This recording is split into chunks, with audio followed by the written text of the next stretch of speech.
ಶಾಂತಿ. ಮಧುರಾತಿ ಮಧುರ ಶಿವ ಪರಮಾತ್ಮ ತಂದೆಯ ಮಧುರ ಮಹಾವಾಕ್ಯವನ್ನು ಕೇಳೋಣ. ಇಂದಿನ ಮುರಳಿಯ ದಿನಾಂಕವಾಗಿದೆ 17/9/2025.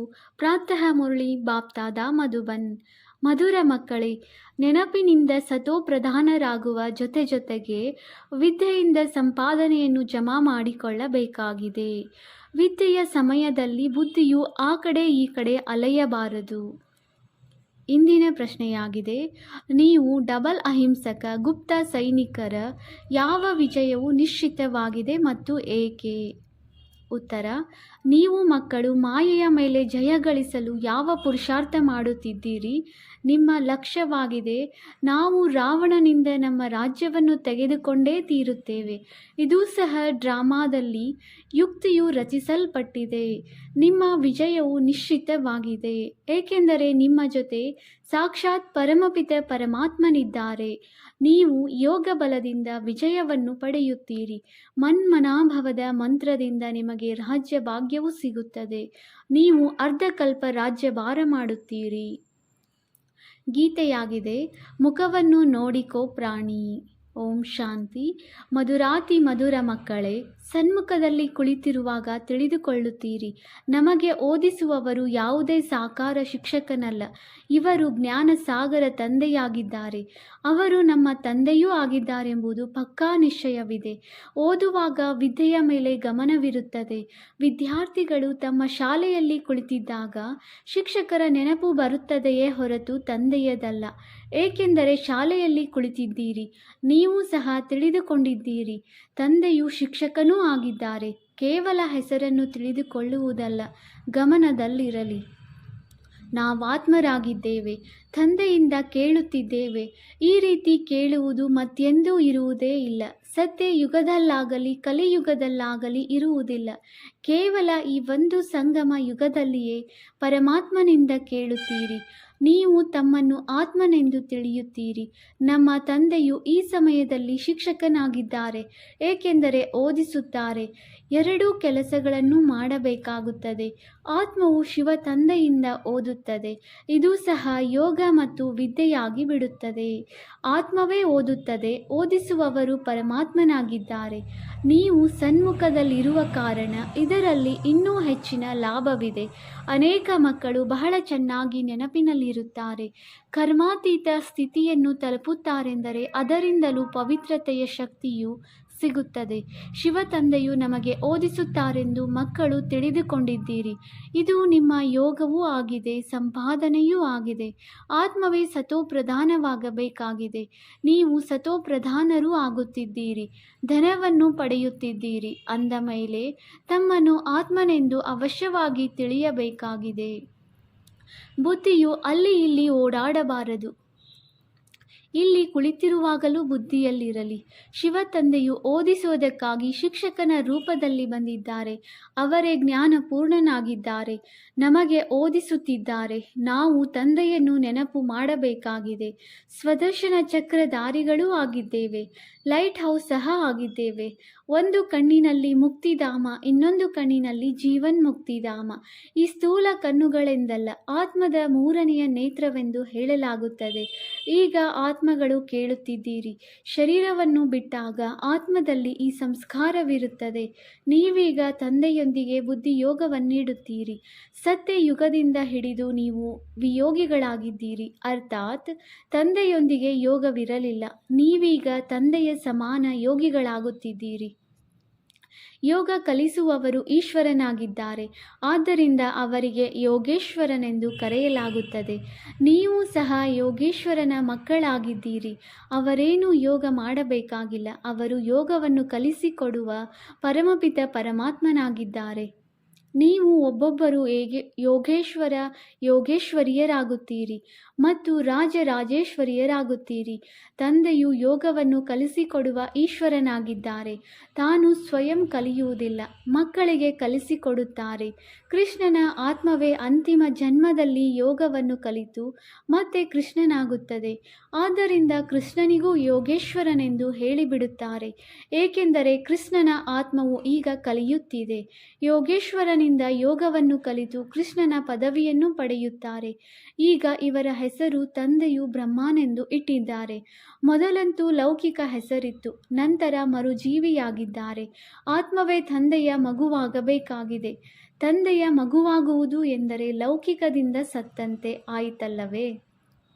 ನೀವು ಸಹ ತಂದೆಯ ಮೂಲಕ ಯೋಗವನ್ನು ಕಲಿಯುತ್ತೀರಿ.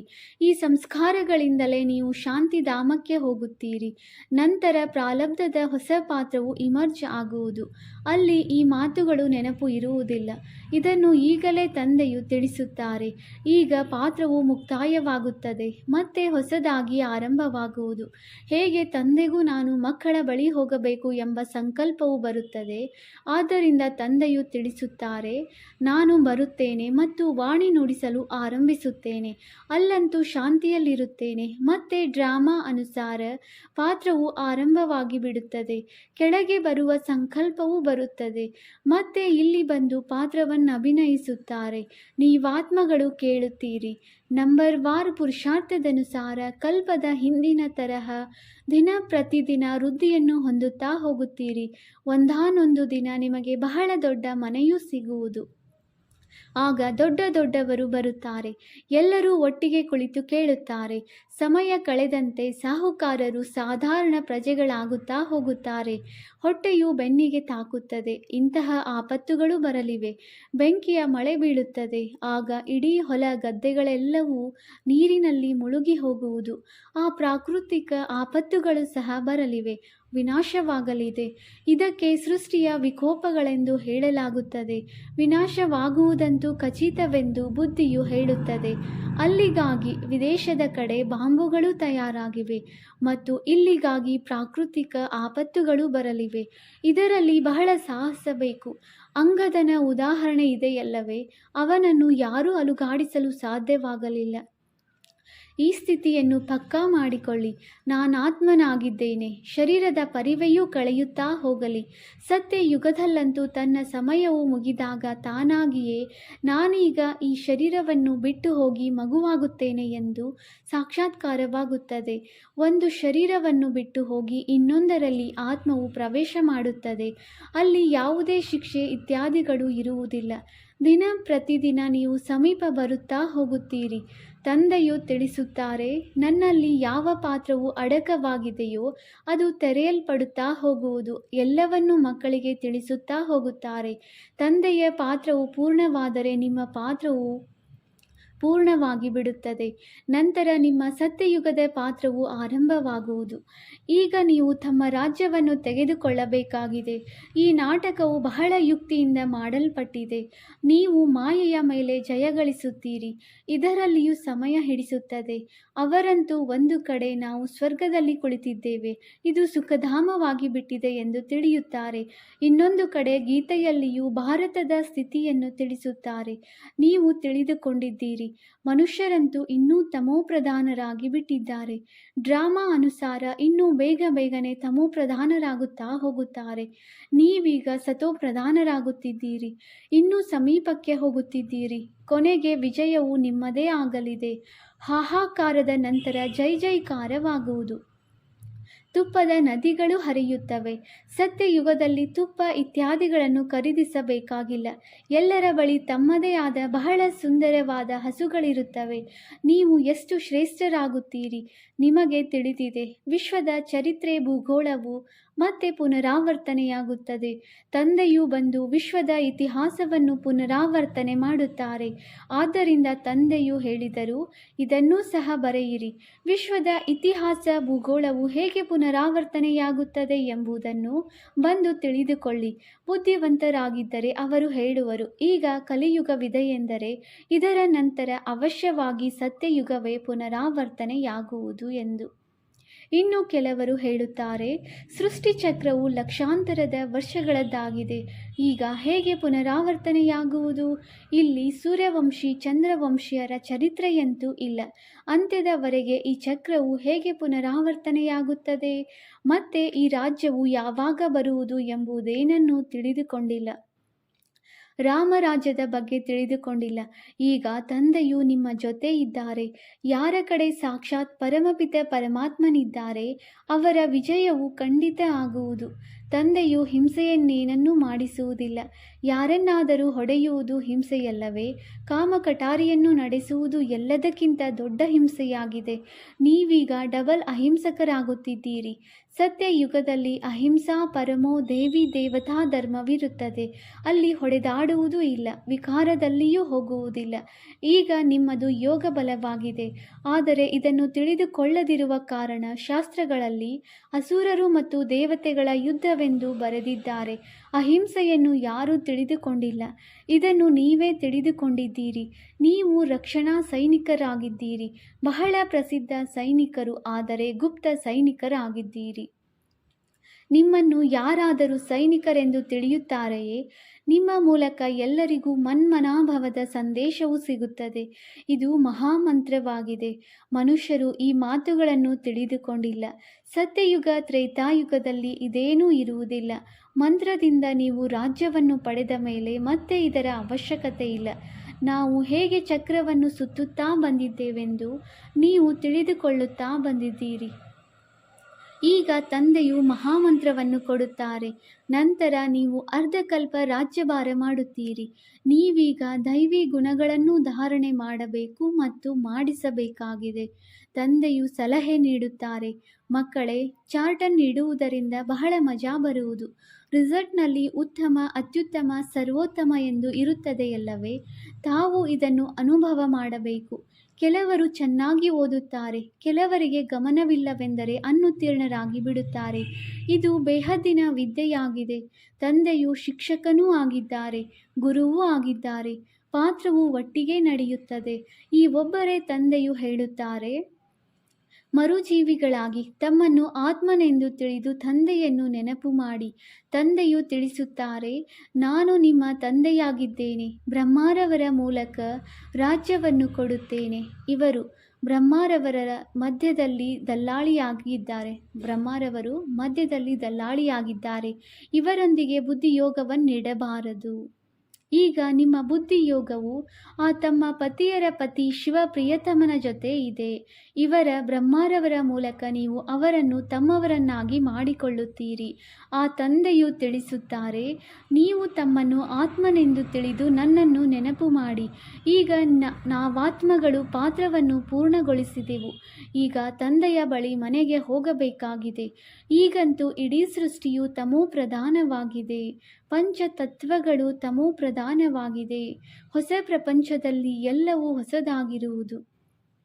ಇಲ್ಲಾದರೆ ನೋಡಿ, ವಜ್ರ ವೈಢೂರ್ಯಗಳ ಮಹಲುಗಳೂ ಇಲ್ಲ.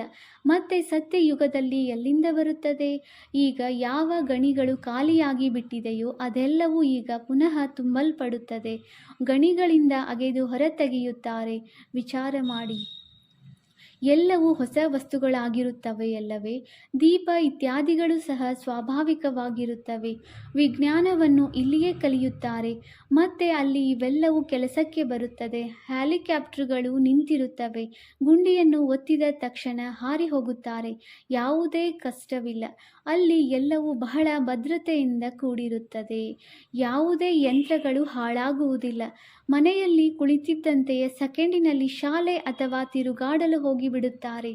ಪ್ರಜೆಗಳಿಗೆ ಅವರಿಗಿಂತಲೂ ಕಡಿಮೆ ಇರುತ್ತದೆ.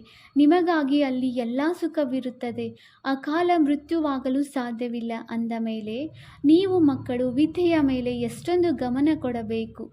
ಮಾಯೆಯ ಪ್ರಭಾವವು ಬಹಳಷ್ಟಿದೆ. ಇದು ಮಾಯೆಯ ಅಂತಿಮ ಆಡಂಬರವಾಗಿದೆ. ಯುದ್ಧದಲ್ಲಿ ನೋಡಿ, ಎಷ್ಟೊಂದು ಮಂದಿ ಸಾವನ್ನಪ್ಪುತ್ತಾರೆ. ಯುದ್ಧವು ನಿಲ್ಲುವುದೇ ಇಲ್ಲ. ಇಷ್ಟು ದೊಡ್ಡ ಪ್ರಪಂಚವೆಲ್ಲಿ? ಕೇವಲ ಒಂದು ಸ್ವರ್ಗವೆಲ್ಲಿ? ಸತ್ಯಯುಗದಲ್ಲಿ ಗಂಗೆಯು ಪತಿತ ಪಾವನಿ ಎಂದು ಹೇಳುವುದಿಲ್ಲ. ಅಲ್ಲಿ ಭಕ್ತಿ ಮಾರ್ಗದ ಯಾವುದೇ ಮಾತಿಲ್ಲ. ಈ ಗಂಗಾ ನದಿಯಲ್ಲಿ ನೋಡಿ, ಇಡೀ ನಗರದ ಕಸವೆಲ್ಲವೂ ಬಂದು ಬೀಳುತ್ತಿರುತ್ತದೆ. ಬಾಂಬೆಯ ಕಸವೆಲ್ಲವೂ ಸಾಗರದಲ್ಲಿ ಹೋಗಿ ಬೀಳುವುದು. ಭಕ್ತಿಯಲ್ಲಿ ನೀವು ದೊಡ್ಡ ದೊಡ್ಡ ಮಂದಿರಗಳನ್ನು ಕಟ್ಟಿಸುತ್ತೀರಿ. ವಜ್ರ ವೈಢೂರ್ಯಗಳ ಸುಖವಂತೂ ಇರುತ್ತದೆಯಲ್ಲವೇ? ಮುಕ್ಕಾಲು ಭಾಗದಷ್ಟು ಸುಖವಿರುತ್ತದೆ, ಇನ್ನು ಕಾಲು ಭಾಗ ದುಃಖವಿರುತ್ತದೆ. ಸುಖವೂ ದುಃಖವೂ ಸರಾಸರಿ ಇದ್ದರೆ ಅದರ ಆನಂದವಿರುವುದಿಲ್ಲ. ಭಕ್ತಿ ಮಾರ್ಗದಲ್ಲಿಯೂ ನೀವು ಬಹಳ ಸುಖಿಯಾಗಿರುತ್ತೀರಿ. ನಂತರ ಮಂದಿರಗಳನ್ನು ವಿದೇಶಿಯರು ಬಂದು ಲೂಟಿ ಮಾಡಿಕೊಂಡು ಹೋಗುತ್ತಾರೆ. ಸತ್ಯಯುಗದಲ್ಲಿ ನೀವು ಎಷ್ಟು ಸಾಹುಕಾರರಾಗಿದ್ದೀರಿ ಅಂದಾಗ ನೀವು ಮಕ್ಕಳಿಗೆ ಬಹಳ ಖುಷಿ ಇರಬೇಕು.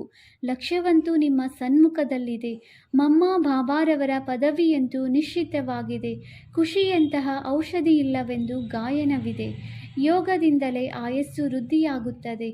ಈಗ ಆತ್ಮಕ್ಕೆ ನಾವು ಹೇಗೆ 84 ಜನ್ಮಗಳ ಚಕ್ರವನ್ನು ಸುತ್ತುತ್ತೇವೆಂದು ಸ್ವಯಂನ ದರ್ಶನವಾಗಿದೆ. ಇಷ್ಟೊಂದು ಪಾತ್ರ ಮಾಡುವರು. ಎಲ್ಲ ಪಾತ್ರಧಾರಿ ಆತ್ಮಗಳು ಕೆಳಗಡೆ ಬಂದ ನಂತರ ತಂದೆಯು ಮತ್ತೆ ಎಲ್ಲರನ್ನು ಕರೆದುಕೊಂಡು ಹೋಗುತ್ತಾರೆ. ಶಿವನ ಮೆರವಣಿಗೆ ಎಂದು ಹೇಳುತ್ತಾರಲ್ಲವೇ, ಇದೆಲ್ಲವನ್ನು ನಂಬರ್ವಾರು ಪುರುಷಾರ್ಥದನುಸಾರ ನೀವು ಮಕ್ಕಳು ತಿಳಿದುಕೊಂಡಿದ್ದೀರಿ. ನೀವು ಎಷ್ಟು ನೆನಪಿನಲ್ಲಿರುವಿರೋ ಅಷ್ಟು ಖುಷಿಯಲ್ಲಿರುತ್ತೀರಿ. ದಿನ ಪ್ರತಿದಿನ ಅನುಭವ ಮಾಡುತ್ತಾ ಇರುತ್ತೀರಿ. ಏಕೆಂದರೆ ಕಲಿಸಿಕೊಡುವವರು ಆ ತಂದೆಯಲ್ಲವೇ. ಇವರು ಬ್ರಹ್ಮರವರು ಕಲಿಸುತ್ತಿರುತ್ತಾರೆ. ಇವರಿಗೆ ಕೇಳುವ ಅವಶ್ಯಕತೆ ಇರುವುದಿಲ್ಲ. ನೀವೇ ಕೇಳುತ್ತೀರಿ, ಅದನ್ನು ಇವರು ಕೇಳಿಸಿಕೊಳ್ಳುತ್ತಾರೆ. ತಂದೆಯು ಪ್ರತ್ಯುತ್ತರ ಕೊಡುತ್ತಾರೆ ಮತ್ತು ಅದನ್ನು ಇವರು ಕೇಳಿಸಿಕೊಳ್ಳುತ್ತಾರೆ. ಇವರ ಚಟುವಟಿಕೆಯು ಬಹಳ ವಿಚಿತ್ರವಾಗಿದೆ. ಇವರು ನೆನಪಿನಲ್ಲಿರುತ್ತಾರೆ ಮತ್ತೆ ವರ್ಣನೆ ಮಾಡಿ ಮಕ್ಕಳಿಗೆ ತಿಳಿಸುತ್ತಾರೆ. ಶಿವ ತಂದೆಯು ನಮಗೆ ತಿನ್ನಿಸುತ್ತಾರೆ. ನಾನು ಅವರಿಗೆ ರಥವನ್ನು ಕೊಡುತ್ತೇನೆ, ಅವರು ಸವಾರಿ ಮಾಡುತ್ತಾರೆ ಅಂದ ಮೇಲೆ ಏಕೆ ತಿನ್ನಿಸುವುದಿಲ್ಲ? ಇದು ಶರೀರರೂಪಿ ಅಶ್ವವಾಗಿದೆ. ಶಿವ ತಂದೆಯ ರಥವಾಗಿದ್ದೇನೆ ಎಂಬ ಸಂಕಲ್ಪವಿದ್ದರೂ ಸಹ ಶಿವ ತಂದೆಯ ನೆನಪಿರುವುದು. ನೆನಪಿನಿಂದಲೇ ಲಾಭವಿದೆ. ಭಂಡಾರದಲ್ಲಿ ಅಡಿಗೆ ಮಾಡುವಾಗಲೂ ಸಹ ನಾವು ಶಿವ ತಂದೆಯ ಮಕ್ಕಳಿಗಾಗಿ ತಯಾರಿಸುತ್ತೇವೆಂದು ತಿಳಿದುಕೊಳ್ಳಿ. ಶಿವ ತಂದೆಯ ಮಕ್ಕಳಿಗಾಗಿ ಎಂದು ನೆನಪಿದ್ದರೂ ಸಹ ಲಾಭವೇ ಆಗುವುದು. ಯಾರು ನೆನಪಿನಲ್ಲಿದ್ದು ಕರ್ಮಾತೀತ ಸ್ಥಿತಿಯನ್ನು ಪಡೆಯುವರು ಮತ್ತು ಸರ್ವಿಸ್ ಮಾಡುವರೋ ಅವರಿಗೆ ಎಲ್ಲರಿಗಿಂತ ಹೆಚ್ಚಿನ ಪದವಿ ಸಿಗುವುದು. ಈ ಬ್ರಹ್ಮ ತಂದೆಯು ಬಹಳ ಸೇವೆ ಮಾಡುತ್ತಾರೆ. ಇವರದು ಬೇಹದ್ದಿನ ಸೇವೆಯಾಗಿದೆ. ನೀವು ಹದ್ದಿನ ಸೇವೆ ಮಾಡುತ್ತೀರಿ. ಸೇವೆಯಿಂದಲೇ ಇವರಿಗೆ ಪದವಿ ಸಿಗುತ್ತದೆ. ಹೀಗೀಗೆ ಮಾಡಿ ಎಂದು ಶಿವತಂದೆಯು ಹೇಳುತ್ತಾರೆ. ಇವರಿಗೂ ಸಲಹೆ ನೀಡುತ್ತಾರೆ. ಬಿರುಗಾಳಿಯು ಮಕ್ಕಳಿಗೆ ಬರುತ್ತದೆ. ನೆನಪಿಲ್ಲದೆ ಕರ್ಮೇಂದ್ರಿಯಗಳನ್ನು ವಶಪಡಿಸಿಕೊಳ್ಳುವುದು ಕಷ್ಟವಾಗುತ್ತದೆ. ನೆನಪಿನಿಂದಲೇ ದೋಣಿಯು ಪಾರಾಗುವುದು. ಇದನ್ನು ಶಿವ ತಂದೆಯು ಹೇಳುತ್ತಾರೆಯೋ ಅಥವಾ ಬ್ರಹ್ಮ ತಂದೆಯು ಹೇಳುತ್ತಾರೆಯೋ ಎಂಬುದನ್ನು ತಿಳಿದುಕೊಳ್ಳುವುದು ಕಷ್ಟವಾಗುತ್ತದೆ. ಇದರಲ್ಲಿ ತಿಳಿದುಕೊಳ್ಳುವ ಬಹಳ ಸೂಕ್ಷ್ಮ ಬುದ್ಧಿಯೂ ಬೇಕು. ಒಳ್ಳೆಯದು. ಮಧುರಾತಿ ಮಧುರ ಅಗಲಿ ಹೋಗಿ ಮರಳಿ ಸಿಕ್ಕಿರುವ ಮಕ್ಕಳ ಪ್ರತಿ ಮಾತಾಪಿತ ಬಾಪ್ತಾದಾರವರ ನೆನಪು, ಪ್ರೀತಿ ಹಾಗೂ ಸುಪ್ರಭಾತ. ಆತ್ಮಿಕ ಮಕ್ಕಳಿಗೆ ಆತ್ಮಿಕ ತಂದೆಯ ನಮಸ್ತೆ. ನಾವು ಆತ್ಮಿಕ ಮಕ್ಕಳಿಂದ ಆತ್ಮಿಕ ತಂದೆಗೆ ನೆನಪು, ಪ್ರೀತಿ ಹಾಗೂ ನಮಸ್ತೆ ನಮಸ್ತೆ ನಮಸ್ತೆ. ಧಾರಣೆಗಾಗಿ ಮುಖ್ಯ ಸಾರ. Point number 1. ಈ ಸಮಯದಲ್ಲಿ ಸಂಪೂರ್ಣ ಮರುಜೀವಿಗಳಾಗಬೇಕು. ವಿದ್ಯೆಯನ್ನು ಚೆನ್ನಾಗಿ ಓದಬೇಕು. ತಮ್ಮ ಚಾರ್ಟ್ ಅಥವಾ ರಿಜಿಸ್ಟರನ್ನು ಇಟ್ಟುಕೊಳ್ಳಬೇಕು. ನೆನಪಿನಲ್ಲಿದ್ದು ತಮ್ಮ ಕರ್ಮಾತೀತ ಸ್ಥಿತಿಯನ್ನು ಪಡೆಯಬೇಕಾಗಿದೆ. Point number 2. ಅಂತಿಮ ವಿನಾಶದ ದೃಶ್ಯವನ್ನು ನೋಡಲು ಸಾಹಸವಂತರಾಗಬೇಕಾಗಿದೆ. ನಾನು ಆತ್ಮನಾಗಿದ್ದೇನೆ. ಈ ಅಭ್ಯಾಸದಿಂದ ಶರೀರದ ಅಭಿಮಾನವು ಕಳೆಯುತ್ತಾ ಹೋಗಲಿ. ವರದಾನ. ದೇಹಬಾನದ ತ್ಯಾಗ ಮಾಡಿ ನೀ ಕ್ರೋಧಿಯಾಗುವ ನಿರ್ಮಾಣ ಚಿತ್ತ ಭವ. ಯಾವ ಮಕ್ಕಳು ದೇಹಬಾನದ ತ್ಯಾಗ ಮಾಡುತ್ತಾರೆಯೋ ಅವರಿಗೆ ಎಂದೂ ಕ್ರೋಧವು ಬರಲು ಸಾಧ್ಯವಿಲ್ಲ. ಏಕೆಂದರೆ ಕ್ರೋಧವು ಬರಲು 2 ಕಾರಣಗಳಿವೆ. ಒಂದು, ಯಾವಾಗ ಯಾರೇ ಅಸತ್ಯ ಮಾತನ್ನು ಹೇಳಿದಾಗ, ಮತ್ತು ಇನ್ನೊಂದು, ಯಾವಾಗ ಯಾರೇ ಗ್ಲಾನಿ ಮಾಡಿದಾಗ. ಇವೆರಡೇ ಮಾತುಗಳು ಕ್ರೋಧಕ್ಕೆ ಜನ್ಮ ಕೊಡುತ್ತದೆ. ಇಂತಹ ಪರಿಸ್ಥಿತಿಯಲ್ಲಿ ನಿರ್ಮಾಣ ಚಿತ್ತದ ವರದಾನದ ಮೂಲಕ ಅಪಕಾರಿಗೂ ಉಪಕಾರ ಮಾಡಿರಿ. ಗ್ಲಾನಿ ಮಾಡುವವರಿಗೂ ತಮ್ಮವರೆಂದುಕೊಳ್ಳಿರಿ. ನಿಂದನೆ ಮಾಡುವವರನ್ನು ಸತ್ಯ ಮಿತ್ರನೆಂದು ಸ್ವೀಕರಿಸಿ. ಆಗ ಕಮಾಲ್ ಎಂದು ಹೇಳುತ್ತೇವೆ. ಯಾವಾಗ ಇಂತಹ ಪರಿವರ್ತನೆಯನ್ನು ತೋರಿಸುತ್ತೀರಿ ಆಗ ವಿಶ್ವದ ಮುಂದೆ ಪ್ರಸಿದ್ಧರಾಗುವಿರಿ. ಸ್ಲೋಗನ್. ಮೋಜಿನ ಅನುಭವ ಮಾಡುವುದಕ್ಕಾಗಿ ಮಾಯೆಯ ಅಧೀನತೆಯನ್ನು ಬಿಟ್ಟು ಸ್ವತಂತ್ರರಾಗಿರಿ. ಅವ್ಯಕ್ತ ಸೂಚನೆ: ಈಗ ಲಗನ್ನಿನ ಪ್ರೀತಿಯ ಅಗ್ನಿಯನ್ನು ಪ್ರಜ್ವಲಿತಗೊಳಿಸಿ ಯೋಗವನ್ನು ಜ್ವಾಲಾರೂಪವನ್ನಾಗಿ ಮಾಡಿ. ಈಗ ಜ್ವಾಲಾಮುಖಿಯಾಗಿ ಆಸೂರಿ ಸಂಸ್ಕಾರ, ಆಸೂರಿ ಸ್ವಭಾವ ಎಲ್ಲವನ್ನೂ ಭಸ್ಮ ಮಾಡಿ ಹೇಗೆ ದೇವಿಯರ ನೆನಪಾರ್ಥದಲ್ಲಿ ತೋರಿಸುತ್ತಾರೆ. ಜ್ವಾಲೆಯಿಂದ ಅಸುರರನ್ನು ಸಂಹಾರ ಮಾಡಿದರೆಂದು. ಅಸುರರೆಂದರೆ ಯಾವುದೇ ವ್ಯಕ್ತಿಯಲ್ಲ, ಆದರೆ ಆಸುರಿ ಶಕ್ತಿಗಳನ್ನು ಸಮಾಪ್ತಿ ಮಾಡಿದರು. ಇದು ಈಗ ತಮ್ಮ ಜ್ವಾಲಾ ಸ್ವರೂಪ ಸ್ಥಿತಿಯ ನೆನಪಾರ್ಥವಾಗಿದೆ. ಈಗ ಇಂತಹ ಯೋಗ ಜ್ವಾಲಾ ಪ್ರಜ್ವಲಿತ ಮಾಡಬೇಕು, ಯಾವುದರಿಂದ ಈ ಕಲಿಯುಗಿ ಸಂಸ್ಕಾರ ಸುಟ್ಟು ಭಸ್ಮವಾಗಲಿ. ಓಂ ಶಾಂತಿ.